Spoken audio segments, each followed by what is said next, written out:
Hit the block and let the steam talk.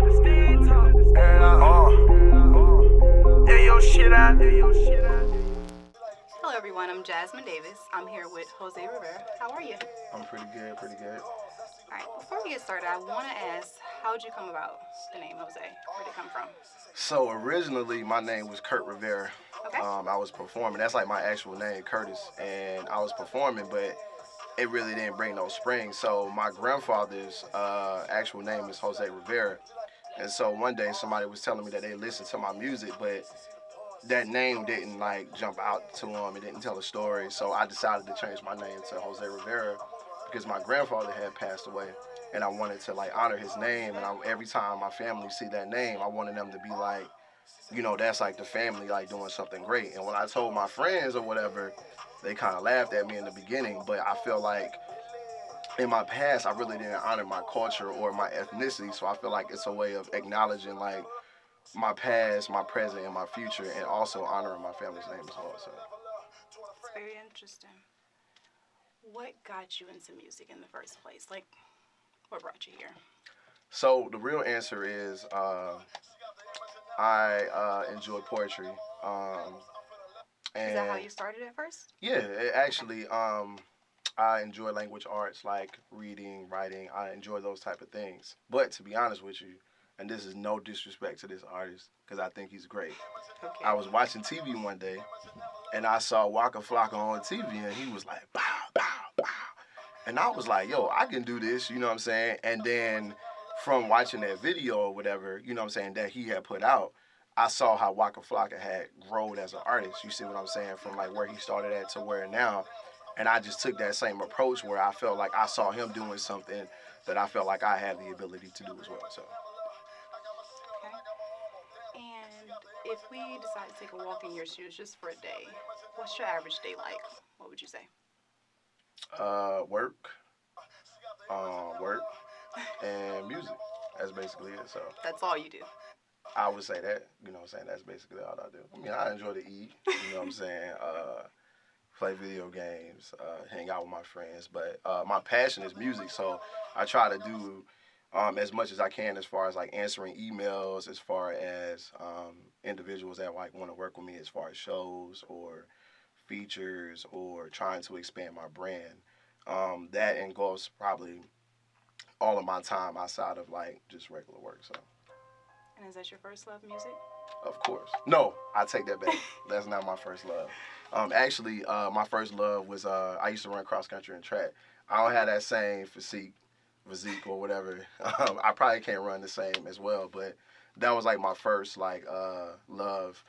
That gave me the opportunity of like graduating high school in a small town and then basically having the ability to leave that town so I can like make something of myself. So. Okay, and where are you originally from? Columbus, Georgia, actually. It's probably, I want to say maybe like a hour and 40 minutes from Atlanta, so south. So what brought you here directly to Atlanta? The music or friends or what? All right. I feel like I'm about to get myself in trouble, but I see the person sipping. But originally, I wanted to come here to do music, and I decided to move here for a lady. That situation didn't work out, you know. But my first love of coming to Atlanta was to do music.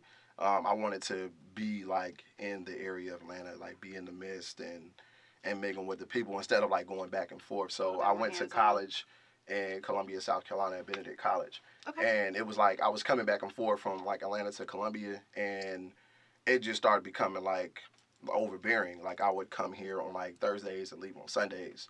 So I was only in Columbia for like 4 days, and I was in Atlanta for 3 days, and I was like, let me move to Atlanta to where I'll be able to do more than what I'm doing right now. So, All right, so I'm getting nervous, but hold on. You're fine, you're fine. Don't judge me. So, all right, let's go. All right, so I've listened to the single Air It Out. By the way, I love it. Okay, appreciate that. I see that you did a collaboration there. Okay. What was the process like collaborating with other people? Like, how do you handle that? Originally, I had made this song. Well, I'll say this: I had a friend came over to my house one day, and somebody didn't pay him back some money, and so like, Okay. you know how dudes be or whatever. You know how niggas be. He talking about some shit. I want to shoot that nigga up and I want to kill him. So I'm trying to be the good, the good friend. I'm like, bro, you can't just be going off that. So I'm like, how much did you lose? He like, a couple hundreds. I'm like, bro, you done made way more money than that. I'm like, you gonna make that back in a week, right? He like, yeah. I'm like, well, basically, fuck that nigga, basically. So after that situation, I was listening to beats from one of my friends named Money, Okay. listening to beats. We had recorded a whole different song. When I went to go, I reached out to Euro Got It. Okay. And Euro Got It was like, his people was like, yo, we'll work with you and we need the record on this day because he's about to do a couple shows and he's about to release a project. I'm like, all right, cool. So the day before, I'm talking about this is the day before I'm supposed to send him the record. I go online to buy the beat. The beat is not available. I'm panicking. I'm like, oh snap, I don't have a song. So then me and my friend Money, we like trying to figure out, what we can do. He was like, what about that hook you had wrote that day when your homie came over? I'm like, bro, I don't have like any verses or nothing, right? So he was just playing beats. So he like, what about this beat? I'm like, all right, we about to buy it now because we want to make sure whenever we make the song that we don't get sued. So we buy the beat. He is like actually like, he's actually like playing or whatever, playing the beat for me, right? And then all of a sudden, I'm thinking like maybe he gonna give me like an hour or two like to record my verse. He is like playing a song like now, like, yo, you gotta write this right now. And I'm like looking at him like, yo, I'm like, damn, I gotta write this shit right now on the spot.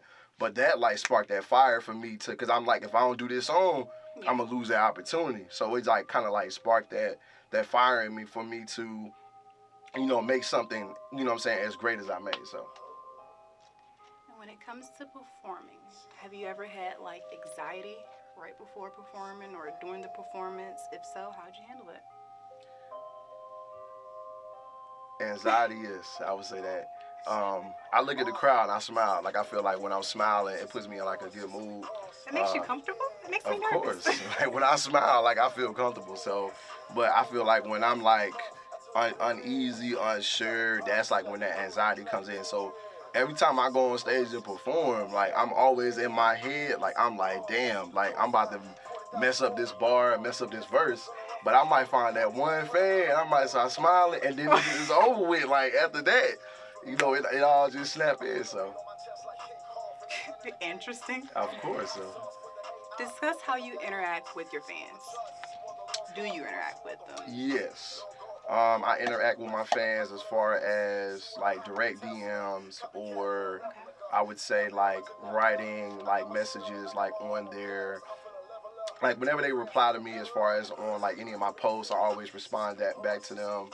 I've invited like fans to come to the studio with me before. I've invited fans to shows. I bought drinks for fans as well just to show them that I appreciate them coming out to like my event or whatever. So and then like next event, I'll come out. okay, and I'll get you a drink too.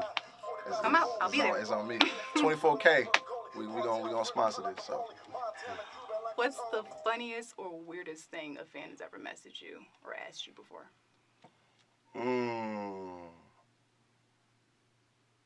Why the musicians got quiet too, boy? I'm like, oh shoot. I don't think I got any weird. What do you think, Money? I mean, you've been in plenty of situations, you know what I'm saying? I have been in plenty. I'm trying to think of like a funny situation where like a fan like just asked me something and I was like, what the hell?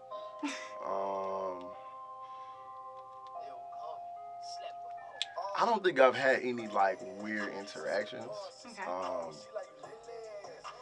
Funny, maybe? Funny.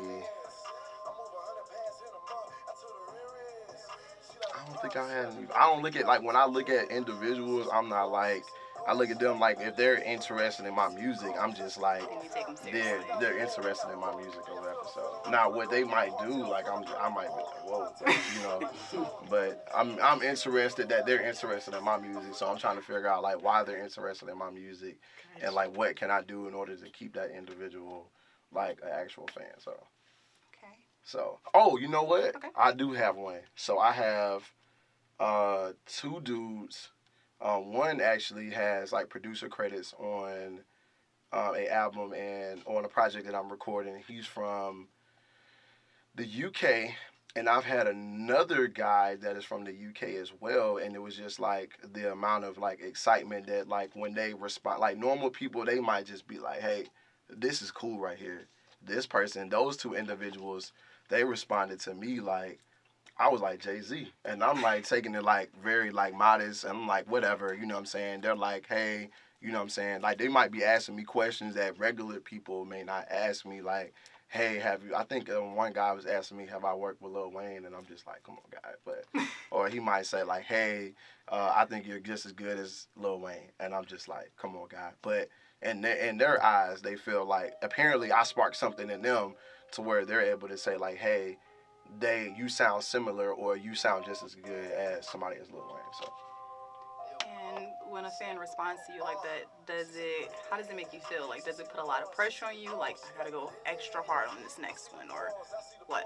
Well, I'm very humble and very modest, so I'm really thinking like, okay, what is this person like? Where's their mindset at? Because I'm thinking like, I know where Lil Wayne is lyrically, and I'm like nowhere near that. I'm nice, but I'm nowhere near that. But apparently, like I said, it's something that in that person's eyes where they either hear or like listen to my music or see me performing to the point where they're like, okay, this person reminds me of this person. So I don't want to say because they're white, because you know sometimes white people say ignorant stuff, but Okay. I had to include that too. Shout out to Barack Obama. All right. As of today, 2019, what would you say would be the best song you released and why? The best song that I probably released. Yes. Ooh. Impact wise, I would say Memory Lane. It featured a guy named Mickey Fats, who was on the very first cover of Double XL. So he's had collaborations with like Lupe Fiasco. They're very good friends. He's collaborated with Pusha T, Royce da 5'9". I consider him a friend.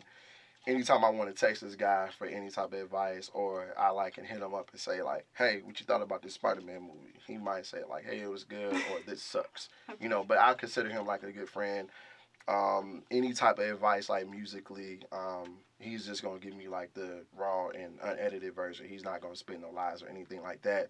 But my grandmother actually raised me, so Okay. I really didn't have that connection to my like biological mom. So Memory Lane basically told my story of like how I felt like my mom like treated me. I felt like it was therapeutic and it was needed for me to release that.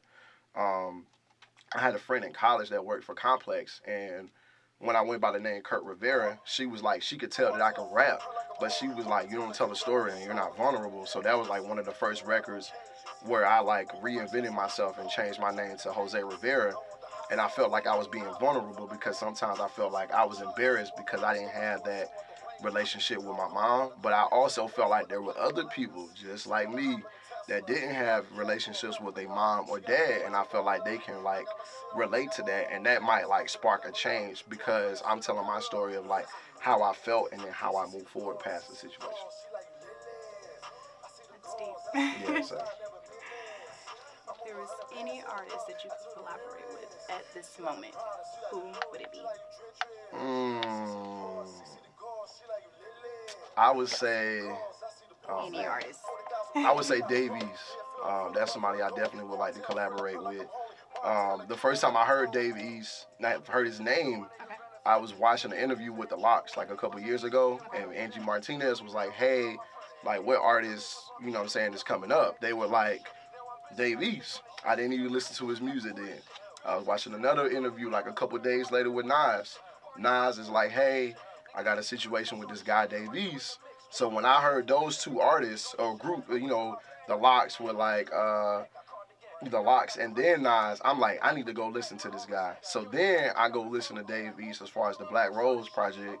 I was very impressed with the project that he had. Also as well, he was a lyricist, so it kind of like drawn me towards him. But he had created like records that were like from pain that I was able to relate to. You know what I'm saying? Other than other artists at the time, I was able to relate to Dave East like a lot more. You know what I'm saying? So that kind of like gravitated towards me, and that's somebody I definitely would like to work with as well. So. Okay. And is that your favorite artist or? No, Okay. my favorite artist I would say is like Meek Mill. That's probably one of my favorite artists. So. Okay, he's pretty tough. So. So I've been rocking with Meek Mill since like Flamers 2. You know what I'm saying? That's like I'm talking. I had a homie from Philly, and he put me on Flamers 2, and I'm talking about way back. You know what I'm saying? So with Bloodhounds and ARF. So that's how you know you're a real Meek Mill fan. Not this news. You go back to Bloodhounds, you're a real Meek fan. So. He's came a long way though, so I like his older music in addition to what he's releasing now. It's pretty dope. With the recent exposure of female artists, rap artists, who's your top 2 favorite? Ooh, I would say the first one is Rhapsody. I like Rhapsody because I feel like she like embodies like what hip hop should be like. I'm a huge fan of her. I feel like she can embody a lot of artists. She is very lyrical. I heard her like, I'm talking about like Ninth Wonder. I'm talking about like both. Like I'm talking about like 2008. I was like listening to this girl, and I'm like, damn, who is this? You know what I'm saying? And I like how she's grown as an artist.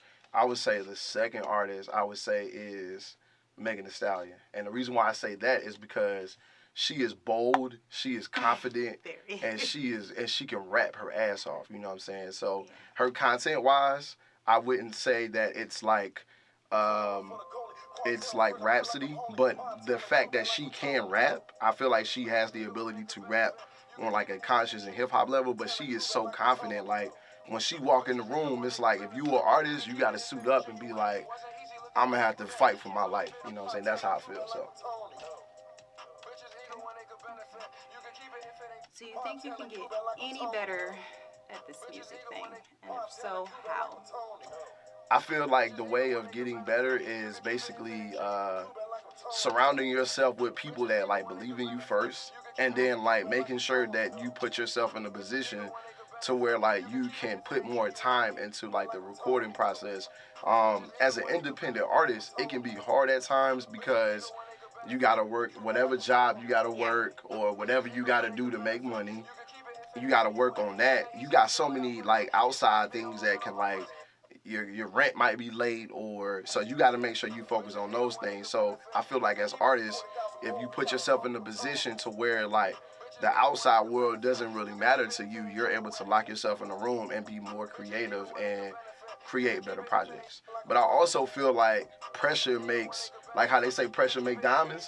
I feel like that's how people's first albums were classes, because they was put in like pressure situations to where like if they ain't make this song, if they ain't make this project, like they might have been on the street, or they could have lost a loved one because that person would have been like, yo, you ain't doing shit, so I'm about to dip.